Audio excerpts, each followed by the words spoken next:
হয় না আমাদের যে সময়টা মাঝে মধ্যে একটু খারাপ যায়, জীবনে কঠিন সময় আসে।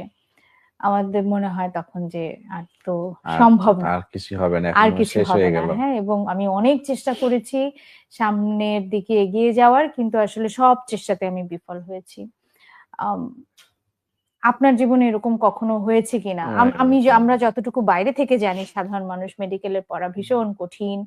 আর এবং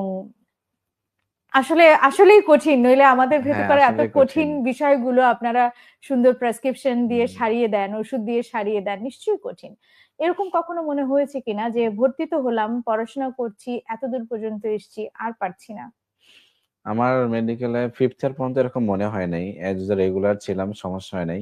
কিন্তু ফাইনাল ইয়ারে এসে মনে হচ্ছে যে যদি আল্লাহ তাআলার রহমত না হয়, আমার মনে হয় না আমি পড়াশোনা করে পাস করতে পারবো। কারণ আমরা হচ্ছে যে আমাদের পরীক্ষার আগে একটা হচ্ছে যে অ্যাসাইনমেন্ট পরীক্ষা হয়। এটা হচ্ছে যে আপনার যেভাবে মেইন পরীক্ষা হবে ওটার বেসডে। তো এটা পরীক্ষা দিতে যেয়ে অবস্থা একবারে নাজেহাল। এটা দিতে চাইবো না, দিতে পারবো না।